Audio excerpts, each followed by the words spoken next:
ఒక బాధ, ఓర్వలేనితనం, దీంతో మీ ఇష్టరీతిగా ప్రవర్తిస్తుంది. నేను పోలీస్ శాఖను కోరేది ఒకటే, ఎవరు నన్ను చంపితే ఆ కోర్టు డబ్బు ఇస్తామన్నది ఎవరు? డబ్బే డబ్బు అన్నారు. ఆ డబ్బు ఎవరు ఇస్తామని చెప్పారు? దయచేసి దాన్ని తేల్చండి. తేల్చాల్సిన బాధ్యత పోలీస్ యంత్రాంగం మీద ఉంది. అయితే ఇలాంటి బుడ్డ బెదిరింపుని నేను కాదు కదా, నా మనవడు నా మనవరాలు కూడా లెక్క చేయరు. వైఎస్ఆర్ కాంగ్రెస్ పార్టీ నేతలారా, వైఎస్ఆర్ కాంగ్రెస్ పార్టీ నేతలారా, నన్ను హత్య చేస్తామని మాట్లాడిన రౌడీ షీటర్లారా, గూండాలారా, మీ బెదిరింపుల్ని నేను కాదు, నా వెంట నడిచే నాయకులు కార్యకర్తలే కాదు, నా తమ్ముడు కోటరెడ్డి గిరియే కాదు, 7 ఏళ్ల వయసుండే నా మనవరాలు, 6 ఏళ్ల వయసుండే నా మనవడు కూడా భయపడ్డు.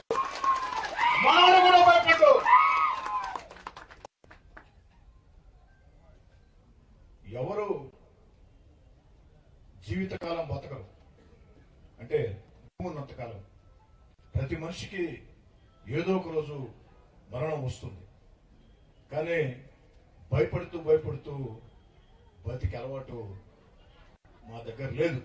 నా దగ్గరే కాదు, నా వెంట నడిచే నాయకుల కార్యకర్తలు కూడా భయం అన్న పదం మాకు తెలియదు. భయం అన్న పదం తెలియదు. కాబట్టి ఇలాంటి బుట్ట బెదిరింపుల్ని లెక్క చేసే వ్యక్తిని కాదు అని చెప్పని తెలియచేస్తూ, నా చివరి శ్వాస ఉన్నంత వరకు, ఓపిక ఉన్నంత వరకు, ఊపిరి ఉన్నంత వరకు ప్రజా జీవితంలో కొనసాగుతాం, ప్రజల మధ్యలో ఉంటాం. ఈ 14 నెలల్లో చంద్రబాబు నాయుడు గారి ఆశీస్సులతో, పవన్ కళ్యాణ్ గారి ఆశీస్సులతో, నారా లోకేష్ గారి ప్రోత్సాహంతో, జిల్లాలో ఉన్న 2 మంత్రులు పొంగూరు నారాయణ గారు, ఆనవ రామారెడ్డి గారి సహకారంతో, పార్లమెంటు సభ్యులు వేమిరెడ్డి ప్రభాకర్ రెడ్డి గారి సహాయ సహకారాలతో, ఆ దేవుడి దయతో నెల్లూరు రూరల్ నియోజకవర్గంలో 300 కోట్లతో అభివృద్ధి పనులు చాలా పూర్తయినాయి, ఇంకొన్ని పూర్తి కావాల్సి ఉన్నాయి. రూరల్ నియోజకవర్గంలో ఎవరైనా నా వద్దకు వచ్చి సమస్య ఉంది అంటే, ఎలాంటి సమస్య అయినా అది పరిష్కారం కావాలా అనే తత్వం నాది.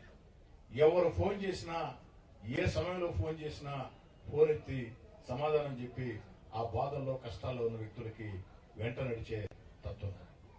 కాబట్టి నెల్లూరు రూరల్ నియోజకవర్గంలో మరింత ఉత్సాహంతో ఈ అభివృద్ధి పనులు ముందుకు సాగిస్తాం. చంద్రబాబు నాయుడు గారు పెట్టిన సంక్షేమ పథకాలు అరువులకు అందిస్తాం. కష్టము నష్టమని వచ్చిన అండగా నిలబడతాం. చివరి శ్వాస ఉన్నంత వరకు కూడా ప్రజా జీవితంలో కొనసాగుతాం. ఇలాంటి బెదిరింపుల్ని లెక్క చేయనని చెప్పి తెలియజేస్తూ సెలవు తీసుకుంటాం.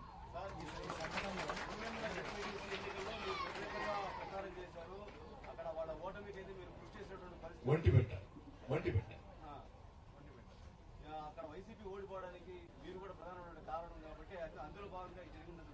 ఒంటిమిట్టలో ఓ తెలుగుదేశం పార్టీ కార్యకర్తగా ఓ 3 రోజుల పాటు నా ప్రచారం నేను చేశాను. మీకు అందరూ కూడా తెలుసు.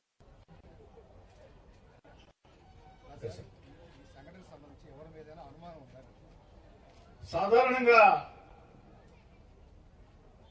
బాలకృష్ణ గారు, మీరు ప్రజాశక్తి, వృత్తిపరంగా మీకు పోటీ ఎవరితో ఉంటుందో, మీకేదైనా నష్టం జరిగితే వేళ్లు ఆ వైపే చూపిస్తాయి.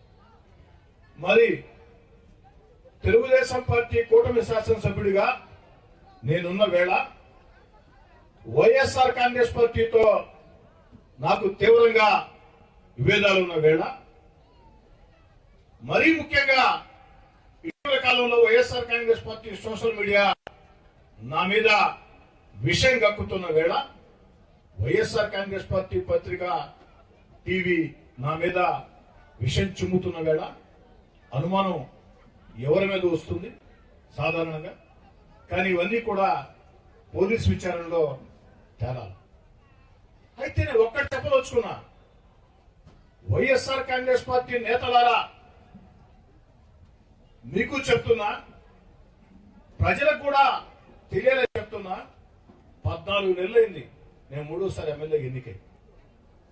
ఏ ఒక్కరినైనా నేను ఇబ్బంది పెట్టాను, ఏ ఒక్కరికైనా నేను నష్టం చేశాను, ఏ ఒక్కరిని ఇబ్బంది పెట్టాల, ఏ ఒక్కరికి నష్టం చేయాల.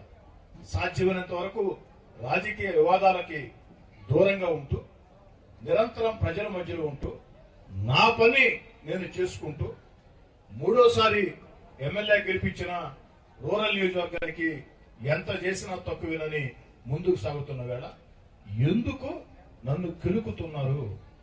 ఆ కిలుకుడు కాస్త ఎక్కువయ్యి ఈరోజు దుర్మార్గంగా నేను మాట్లాడక ముందే మీరెందుకు భుజాలు తోడుకుంటున్నారు? గుమ్మడికాయ దొంగ అంటే భుజాలు తోడుకున్నట్టు మీరెందుకు భుజాలు తోడుకుంటున్నారు? కాబట్టి సగటు మనిషి ఆలోచనల ప్రకారం మీరు అడిగినట్టు అనుమానం ఎవరి మీద ఉంటుంది? అనుమానం. కానీ ఇవన్నీ కూడా పోలీస్ విచారణలో తేలాలా, పోలీస్ విచారణలో నిర్ధారణ అవుతాయి అన్న సంపూర్ణ విశ్వాసం కూడా నాకుంది.